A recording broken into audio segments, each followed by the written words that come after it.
সুপ্রভাত সবাইকে। কেমন আছো সবাই? আশা করছি তোমরা সবাই ভালো আছো, আর আমিও বেশ ভালোই আছি। নতুন দিনে নতুন আরেকটা ভ্লগে আবারও তোমাদেরকে স্বাগত জানাই। আশা করব যে যেখান থেকে আমার ভিডিওটি দেখছো একটা লাইক দিয়ে দেখবে। আর এখানে দেখো, এখন চলে যাচ্ছি বাড়ি। মানে গতকালকে তো বাপের বাড়িতে এসেছিলাম, তো এখন বাড়ি চলে যাচ্ছি। আর এই হচ্ছে আমার মেয়ের যাওয়ার সময়ের অবস্থা। ও প্রত্যেকটা বার এটাই করে, কিন্তু প্রত্যেকটা বার আমি ভিডিও করে রাখতে পারি না, তো এবার রেখেছি। আর ও যে এরকম করে না, মারও খুব কষ্ট হয়, আর মাকে ফেলে যেতে তখন আমারও অনেকটা খারাপ লাগে। সব সময় শুধু কান্না করবে, কারোর সাথে কথা বলবে না। যাওয়ার সময় ওর ইচ্ছে হলো ও মানে যখন আসবে তখন অনেক দিন থেকে যাবে, এখন তো আর থাকতে পারে না, তার জন্য ওর এই অবস্থা। আর সারাক্ষণ শুধু কান্না করে। দেখুন অবস্থা, দেখো আমার দিকে কীরকমভাবে তাকিয়েছে, মানে যেমন আমি ওকে জোর করে নিয়ে যাচ্ছি। আরে ভাই, তোর জন্যই তো আমার যেতে হচ্ছে, তাই না? কারণ আমার তো দেখো এখন কি পড়াশোনা, তো ওর পড়াশোনা, ওর টিচার, তার জন্যই তো আমার যেতে হয়। আর কোথাও থেকে আসার সময় ও এরকমভাবে কান্না করে না, শুধুমাত্র দিদন বাড়ি থেকে যাওয়ার সময় ওর এই কান্নাটা আসে। কি করা যাবে বলো তো ওকে নিয়ে? তো এখানে মার সাথে কথা বলতে বলতে আমিও একদম গেটের দিকে যাচ্ছি। মিঠির বাবা এখন গাড়িটা নিয়ে আসবে, তো সোজা চলে যাব আমার মামার বাড়িতে। ওইখানে গিয়ে আমার ছেলেকে, মানে আমার গোপু সোনাকে নেব, তারপর নিয়ে চলে যাব। কারণ এখানে গোপু সোনাকে নিয়ে আসলে দিদা বলে যে আমার কাছে নিয়ে আসবি, আমি গোপু সোনার সেবা করব। দিদা খুব ভালোবাসে, বললামই তো গত ব্লগে তোমাদেরকে। আর এখানে দেখো মার মনটাও খারাপ হয়ে আছে মিঠির জন্য। আর এই যে মিঠি অনবরত মুখটা ভার করে আছে, না চুল আঁচড়েছে, না কিছু খেয়েছে, না মানে কিচ্ছু করেনি সে, এভাবেই নাকি যাবে। আর এই যে বোনকেও নিয়ে নিলাম, বললাম চল ওদের বাড়িতে তোকে নামিয়ে দেবো, তারপর তুই চলে আসিস, তুই গেলে একটু মনটা ওর শান্ত হবে, এই তো এর জন্যই ওকে নিয়ে গেলাম। এবার আমরা পেছন দিকে যাচ্ছি মামার বাড়িতে, মানে আমাদের বাবার বাড়ির পেছন দিকে যাচ্ছি মামার বাড়িতে। হ্যাঁ, আর ওই দিকে সামনের দিকে আর যাইনি, কারণ গাড়িটা ঘোরাতে অনেকটা কষ্ট হতো, কারণ রাস্তাটা তো একদম ছোট, তার জন্য। তো এদিকে কিন্তু সে অনবরতই, মানে একদম আমার বোন অনেক কথা বলছি, কিন্তু সে কথায় কান দেবে না। আগে বাপের বাড়িতে যেতে আমি কান্না করতাম, আর এখন আমার মেয়ে হয়েছে আমার থেকে আরও 10 ডিগ্রি উপরে। ও যেতে চায় না, জানি না ওর মানে কি যে সারাক্ষণ শুধু খেলা খেলা আর খেলাই সে যদি করতে পারে তাহলে খুব মজা, পড়াশোনা সে করবেই না। দেখতে দেখতে মামার বাড়িতে চলেও এলাম, আর আমার গোপোষণা এখনও সিংহাসনে আছেন। তো দিদাকে বলছি একটু নামিয়ে দাও, নিয়ে যাই এনাকে। তো দিদা দেখো আবার যথারীতি যাচ্ছেন গোপোষণাকে নামিয়ে দিতে। এই শীতে দিদার প্রচণ্ড কষ্ট, তাও কি করবে, খুটখুট করে আবার সমস্ত কিছুই করছেন। যতদিন চলাফেরাতে থাকা যায় আর কি, এটাই তো ভালো, তাই না? আর গোপাল সেবারে দেখো এখানে কতগুলো বাসন পড়েছে, এখন সব বসে বসে পরিষ্কার করবে, রোদে বসে বসে। তো আর প্রত্যেকেই করে, কিন্তু দিদার নিজের কাজটাই ওনার খুব ভালো লাগে, মনে হয় যে এটা আমি করি তাহলেই পরিষ্কার হবে।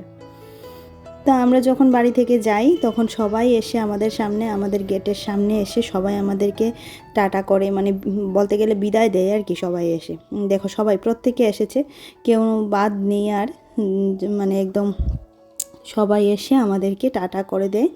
এই তো। আর বাড়ি থেকে যাওয়ার সময় মনটা তো একটু হলেও খারাপ হয়, কিন্তু আমার মেয়ের এই অবস্থা দেখে আমার আরও মাথার চক্ষু চড়ক গাছ, জানো না তো।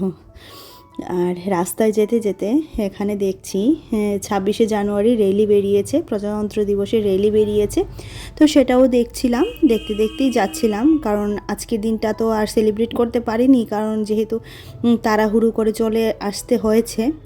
আর দেখো এবার পথে যেতে যেতে, এটা হচ্ছে খোয়াই এসে দেখো আমরা আবার এনার দেখা পেলাম। গতকালকে যাওয়ার সময়ও পেয়েছি, আজকেও পেয়েছি, বেশ ভালো লেগেছে।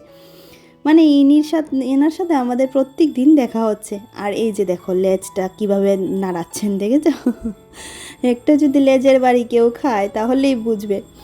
কিন্তু এই কি সুন্দর করে হেঁটে হেঁটে দুলে দুলে যাচ্ছেন, এই দেখো। তো এইভাবে করতে করতে আমরা আমাদের এরিয়াতে ঢুকেও পড়লাম, আর বেশিক্ষণ বাকি নেই, চলে যাব বাড়িতে। তো বাড়ি আসার পর এটা অনেকটাই সময়, দেখো এখানে বাজে 12:30, আর আমরা এসেছি 12:15-তে। এসে ওর বই খাতা নিয়ে রেডি হয়ে গেছে, যেহেতু ওর আজকে বিকালে টিচার আছে, এখন আর পড়াশোনার কথা আমার বলে দিতে হয় না, নিজে নিজেই করে। আর এই বিছানাতে যেহেতু একটু রোদ আসছে, তো ভাবলাম একটা জানালা খুলে দিই, বিছানাটা একটু গরম হবে। আর আমার বিছানায় তো প্রচুর রোদ আসে, তোমরা যারা প্রতিদিন আমার ব্লগ দেখো তারা তো অবশ্যই জানো যে কী পরিমাণে রোদ আসে আমার বিছানাতে। তো এটার জন্য জানালাটা খুলে দিলাম। আর কিচ্ছু না খাওয়াতে এতটা খিদে পেয়েছিল, যার জন্য চা আর দুজনা একটা করে কেক নিয়ে আসলাম। আর এদিকে দেখো সব ঘর দূর মুছে কিন্তু বসেছি এবার চাটা খেতে। চা খেয়ে চান করে পুজো দেব, তারপর অন্যান্য কাজ করব। এখন আর কোনো কাজ নয় ভাই, কারণ এই ঘর গোছানো টোছানো সব পরে হবে।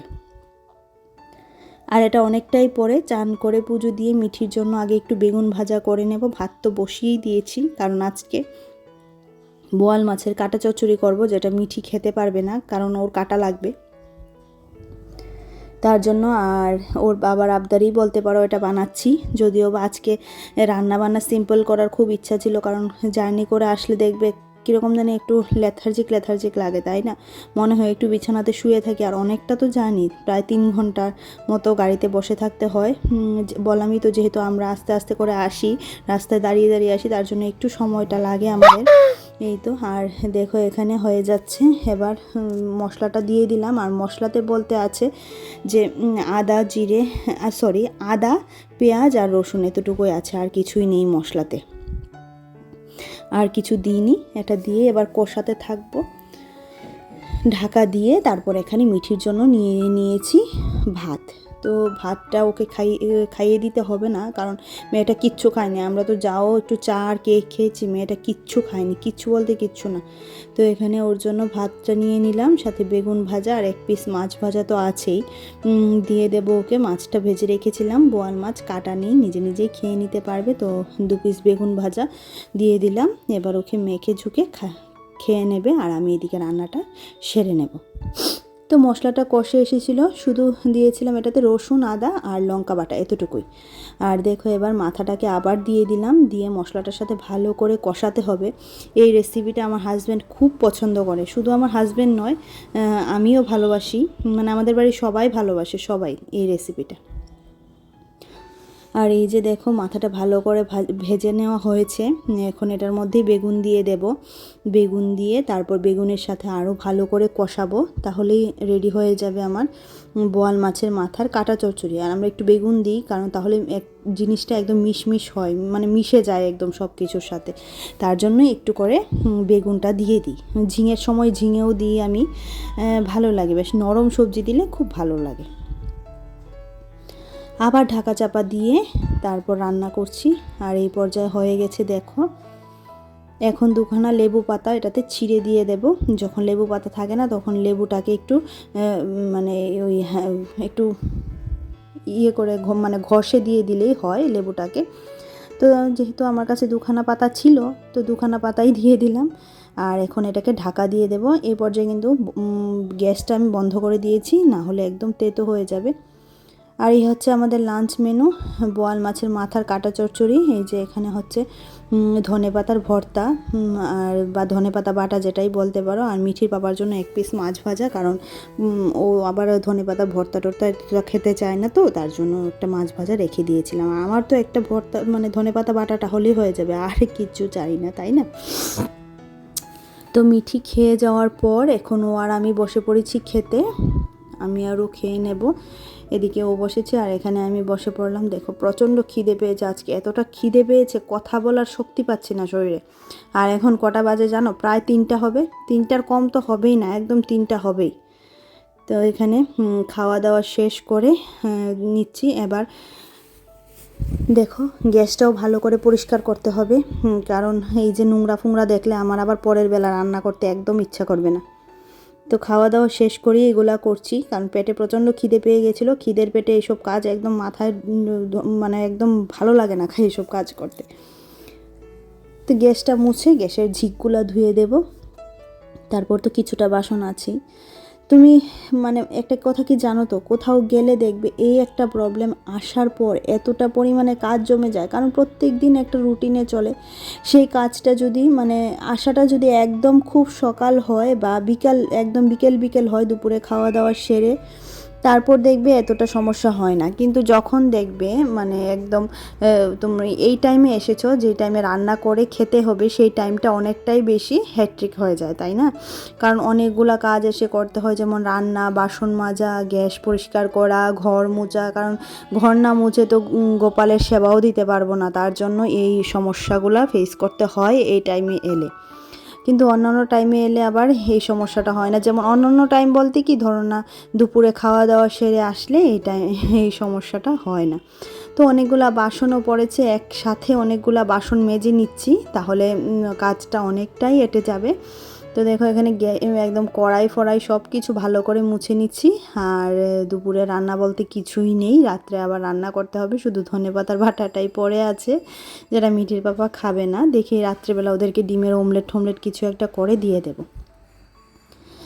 বাসন মাজার পর এখন ধোয়াধুয়ির পালা। বললামই তো, মানে এতটা বিরক্ত লাগে কোথাও থেকে জার্নি করে সেই কাজগুলা করতে, কিন্তু কি করব, করতে তো হবেই, সংসারের কাজ তো করতেই হবে। আর একদিকে কি জানো তো, তোমার নিজস্ব সংসার হলে একটা কি হয়, মানে কেউ কথা বলার নেই যে এটা করছো না কেন, ওইটা করছো না কেন। তোমার যখন ইচ্ছা হবে তুমি তখন করতে পারবে। কারণ এই জিনিসটা আমি ফিল করি যে আমার যখন মর্জি হবে আমি করব, আমার যখন ইচ্ছে হবে আমি করব, আমার কাজ আমিই করব, বাট আমার যখন ভালো লাগবে আমি তখনই করব। কারোর কথা শুনে কাজ করা, কারোর সাথে মানে একদম, বুঝতে পেরেছো তো কী বোঝাতে চেয়েছি, মানে এই হচ্ছে অবস্থা আর কি। নিজের মতো করে নিজের সংসারটাকে গুছিয়ে রাখা, এটাই, আর কিছু না। তো কিছুটা বোতল পড়ে গেছিলো, কারণ অনেক মানে দুদিন তো বাড়িতে ছিলাম না, দুদিন বলতে কি গতকালকে তো বাড়িতে ছিলাম না, বোতলগুলাও ভরা হয়নি। তো টেবিলটাও দেখো মুছে নিচ্ছি খাওয়ার পর। আর এবার নিচটাও মুছে নেব, মানে নিচটা মুছে তারপর একখানা জলের বোতল নিয়ে যাব ঘরে। তারপর তোমাদের সাথে আর দেখা করব না, একদম দেখা হবে সন্ধ্যা সময়। আর সন্ধ্যা তো হয়েই গেছে, এখন কাপড় চোপড়গুলো আনবো। তো মেয়েকে নিয়ে বেরিয়ে পড়লাম যথারীতি, মেয়ে টিচারের বাড়িতে। এখন টিচারের বাড়িতে ওকে দেব, দিয়ে চলে আসব। ভালো লাগে না, একদম ঠান্ডা লাগছে, কারণ টিচারের বাড়িতে আমি যাই কারণ ম্যামের সাথে অনেক কথা বলার থাকে। আর এখানে ওকে ডিমের অমলেট দিয়ে ভাত দিলাম। চলো আজকের মতো এইটুকুই ভিডিওটা।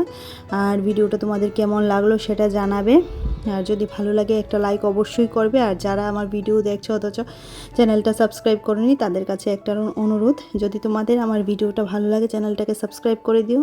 আর যারা সব সময় পাশে আছো তাদেরকে অসংখ্য ধন্যবাদ। চলো tata, bye bye, good night. সবাই ভালো থেকো, সবাইকে ভালো রেখো।